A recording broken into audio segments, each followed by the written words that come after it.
नमस्कार साथियों, आप सबका पुनः स्वागत है श्रद्धा एस्ट्रो ज्योतिष में। आज हम लोग कवर करने वाले हैं वृषभ लगन की कुंडली में यदि शनि सप्तम भाव में बैठे हैं तो क्या फल है। हम ये भी कह सकते हैं वृषभ लगन की कुंडली में वृश्चिक राशि का शनि किस प्रकार का फल देता है। तो आइए शुरुआत करते हैं आज की क्लास का। प्रथम भाव या लग्न से गिनेंगे तो यह आएगा 7वां स्थान। वृश्चिक राशि और शनि बैठे हैं। 7वां स्थान क्या बताता है? 7वां स्थान हमारे मैरिड लाइफ के बारे में बात करता है। 7वां स्थान हमारे किसी पत्नी के सतीत्व की, पति के पत्नीव्रता होने, ये सब चीज़ें सप्तम भाव से देखी जाती हैं। सप्तम भाव हमारे व्याभिचार के बारे में बताता है, extra marital affair, marriage after marriage की बात करता है, दत्तक पुत्र संतान यहाँ से देखा जाता है। और सप्तम भाव से ही हम कोई एंडोस्पर्म डिस्ट्रॉय होना या यूटेरस में गर्भाशय में दिक्कत है और इस प्रकार के इंटरनल सेक्सुअल ऑर्गन में कुछ दिक्कत आ गई, वो सब चीज़ें हम यहाँ से देखते हैं। राशि कौन सी है? राशि पड़ रही है वृश्चिक राशि। बड़ी गुप्त रहने वाली राशि है। ऐसा कोई भी व्यक्ति जिसके 7 या 8 में 8 नंबर पड़ता है, ये लोग अपने प्रेम संबंधों को गुप्त रखना चाहते हैं, ज़्यादा एक्सप्लोर नहीं करना चाहते। मतलब सभी लोग प्रेम संबंधों को गुप्त रखना चाहते हैं, लेकिन कई लोग अपने पार्टनर के साथ मिलकर चाहते हैं कि हमें कोई देखे, हम लोग गोवा के बीचेस पर घूमें, हमें कोई देखे। लेकिन ये लोग इस प्रकार का दिखावा कम पसंद करते हैं। जहाँ पर यानी इसमें वृषभ लग्न भी शामिल होगा और मेष लग्न भी शामिल होगा। जहाँ जब भी ये नंबर कहीं पड़ेगा 8 नंबर, उस चीज़ की गुप्तता रहेगी। जैसे किसी का 8 नंबर आता तो इन लोगों के घर को ये ज़्यादा एक्सपोजर नहीं चाहते हैं 8 नंबर। और अगर घर में भी आप जाएंगे तो कई चीज़ें ऐसी होंगी जिनको, क्योंकि ये सस्पेंस, इन्वेस्टिगेट, इस प्रकार की बात 8 नंबर से दिखाई देती है। हालांकि अगर मंगल उच्च के होकर जब अपना घर बनाते तो इस घर में मतलब कई तिजोरियाँ होती हैं, कई माने परत दर परत। क्लियर होगा? तो इस प्रकार की चीज़ें अब शनि यहाँ पर बैठकर उस चीज, क्योंकि एनिमी है तो एनिमी ही मंगल और शनि, तो पार्टनर जो है इस चीज को लेकर ज़्यादा सेटिस्फाई नहीं रहता है। हाँ, मंगल क्योंकि केंद्र का स्वामी और शनि योग कारक हैं, तो अगर दोनों में एक्सचेंज हो, जैसे मान लीजिए यहाँ मंगल बैठ जाए उच्च का होकर, तो फिर आपको परेशान होने की आवश्यकता नहीं है। आपका पार्टनर भी इसमें इन्वॉल्व होगा। आपकी इस इन्वेस्टिगेशन, इस एक्सप्लोर यानी जीवन के उस हिस्से को, सेक्सुअल प्लेजर को, आप जो परत दर परत खोलना चाहते हो उसके बारे में कई, क्योंकि ये इशारा करता है, क्योंकि आपको पता है 7 और 8 से ही हम जीवन में कुंडलिनी जागरण की भी बात करते हैं। भोग से समाधि की तरफ जो ले जाने वाला जीवन है उसमें 8 नंबर बड़ी अहम भूमिका निभाता है।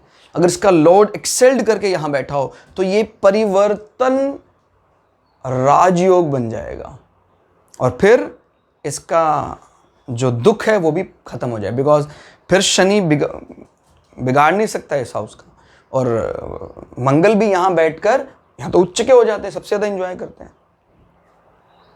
तो इस प्रकार के अगर ऑस्पिशियस कॉम्बिनेशन बन जाते हैं तो आपको भाग्यवान बनाएगा आपका पार्टनर, और आपका 7th हाउस को एक्सप्लोर, इन्वेस्टिगेट करने का तरीका बिल्कुल कामयाब होगा। और उससे जीवन में उल्टा धर्म को ही जानेंगे। अगर आपने कभी अलग अलग प्रकार के, भारत में अलग अलग विचारधाराएं हैं, ओशो भी एक विचारधारा रखते हैं।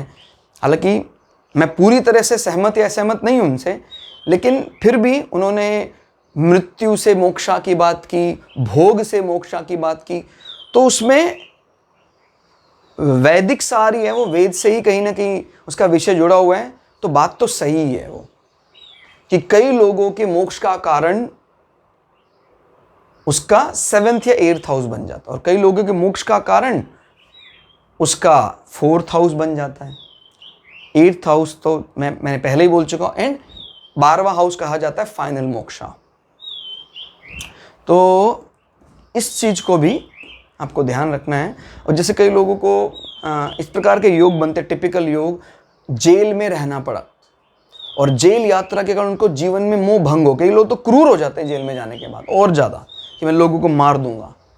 लेकिन अगर उसकी नींव अच्छी है कहीं ना कहीं, तो जेल में जाने के बाद भी वो आदमी अपने फाइनल जो उसका जो लक्ष्य है उसको पूरा कर देगा, मोक्षा पार्ट को एक्टिवेट कर लेगा। क्लियर हो गया? ये अगर गड़बड़ हो जाए, शनि के साथ राहु आ जाए, तो फिर ये व्याभिचार की ओर ले जाता है, पत्नी को परेशान, पति को परेशान भी करता है। क्लियर? अब शनि यहां बैठकर अपने इस एजेंडे को पूरा करना चाहेगा, तो आपको अगर देखिए मंगल इन्वॉल्व नहीं हो रहा है तो इसमें आपको अपना भाग्य कम महसूस होगा, भाग्य का साथ नहीं दिखाई देगा, आपको ऐसा लगने लग जाएगा कि मेरा पार्टनर मेरे अनुकूल नहीं है, जो एक अच्छी बात नहीं है, क्योंकि अपने से 11 बैठा है, 11 यानी इच्छा पूर्ति, विश कंप्लीशन, और वो उसके क्रॉस कर रहा है। अगर मंगल यहां बैठा है तो ये इच्छा पूर्ति करेगा। फिर आपको ये इसी प्रकार से माना जैसे यहां मंगल बैठा हुआ है, क्योंकि परिवर्तन राजयोग में मंगल की तरह बर्ताव करेगा शनि। फिर बात करते हैं आपके कर्म क्षेत्र की। आप कोई ना कोई बिजनेस डील लेकर आएंगे, लेकिन वो बहुत मुश्किल से ही पूरा हो पाएगा। जीवन यापन करने के लिए जो आपने सोचा, क्योंकि कर्म क्षेत्र का मालिक एजेंडे को कहाँ बैठकर पूरा करे? 7th हाउस में बैठकर पूरा करेगा। तो बेटर यही होता है कि ऐसे लोगों को अपने नाम की बजाय अपने पार्टनर, अपने साथी के नाम से कोई व्यवसाय करना चाहिए।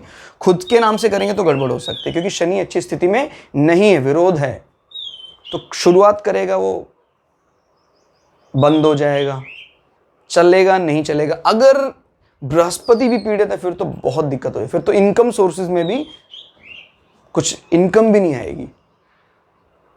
क्लियर?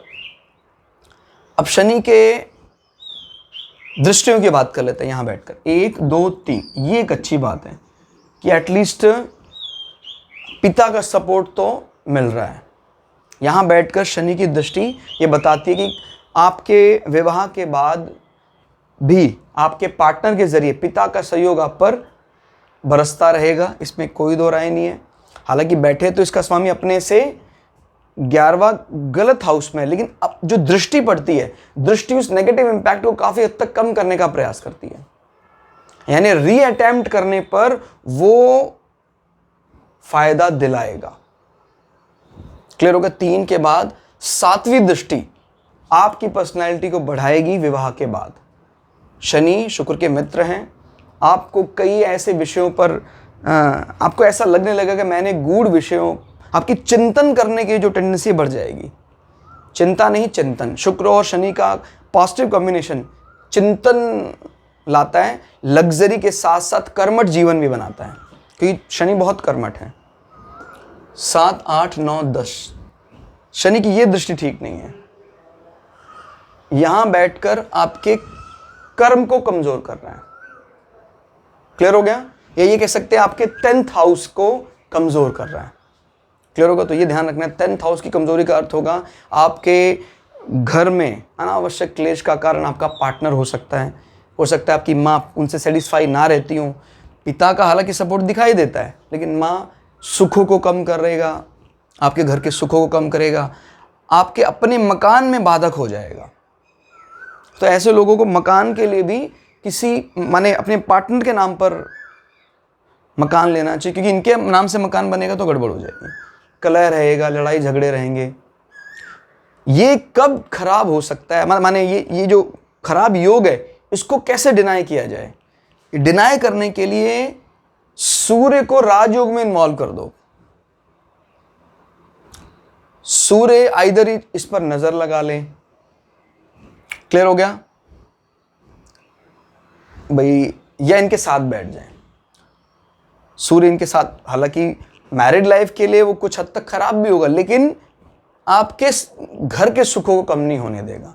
तो याद रखिएगा, राजयोग कुछ उपलब्धियां लाता है, लेकिन 2 प्लैनेट अगर वो सपोर्टिव प्लैनेट बनाते हैं राजयोग, तो मटेरियल गेन के साथ साथ इमोशनल गेन भी देते हैं। लेकिन अगर वो सपोर्टिव नहीं है तो मटेरियल गेन देंगे, इमोशनली उन दोनों आइडेंटिटी को नुकसान पहुंचाएंगे। जैसे शनि घरों में सेवक, कामगार लोगों की बात करता है, सूर्य एडमिनिस्ट्रेटिव। तो जब कभी इकट्ठे बैठते हैं ऐसे प्लैनेट, तो अथॉरिटी और नौकर चाकर के बीच में ढिशुम ढिशुम रहता है। स्पेशली आप बीच में फंसते रहते हैं। वे कहेंगे आपके घर में काम करने वाले या आपके जो कंपनी के एम्प्लॉय हैं उन पर कोई नोटिफिकेशन आ गया है गवर्नमेंट की तरफ से, तो इस प्रकार की बाधाएं हमें झेलनी पड़ती हैं। तो दोस्तों, ये था शनि का सप्तम भाव में फल। क्लास आपको कैसी लगी कमेंट करके जरूर बताइएगा। मिलते हैं अगली क्लास में, तब तक के लिए जय श्री भगु पराशरा, जय श्री शुक्राचार्य, नमस्कार।